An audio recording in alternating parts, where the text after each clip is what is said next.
Чиви се цевките, него е обврската да го поправи мостот. Со ова објаснување градоначалничката Даниела Арсовска одново ја потсети државната ЕСМ што поскоро да ја санира штетата на мостот и да го опреми со нови цевки за парно. Од ЕСМ или ја послушале Арсовски или ги прифатиле незините правни укажувања, па денеска се фатија со работа и донесоа цевки за монтажа.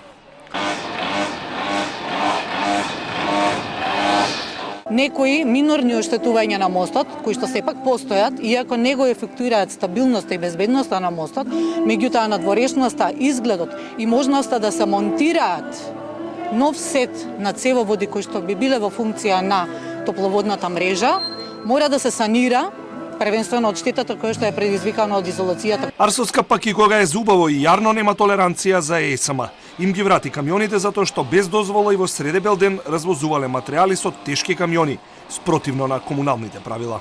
Се спречени затоа што не поседуваат соодветна документација за истото.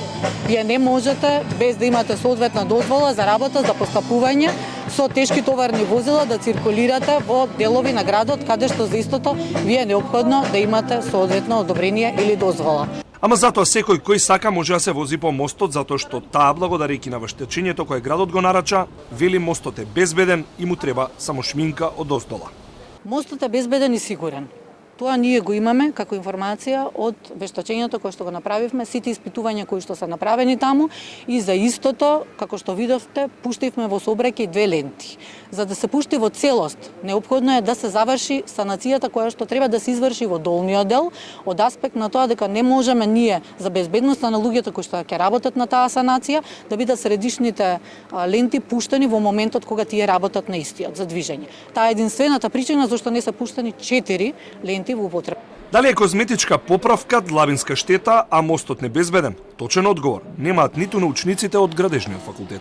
Однос на мостот Беласица и безбедноста за неговото користење, досега имам во јавноста излезено со многу изјави.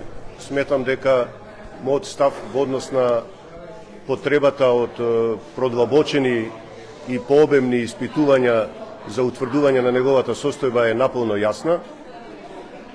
Ниту јас, ниту градежниот факултет имаме информации врз основа на што е донесена одлука за негово пуштање, односно делумно пуштање во употреба. А додека трае преписката и натегањата, град ЕСМ, граѓаните се уште се во неизвестност. Дали за 60% ќе поскапи парно грејењето, ако не се постави новиот топловод на мостот Беласица. Ова го соопштија од регулаторната комисија на 2 недели пред официјалниот старт на новата грејна сезона.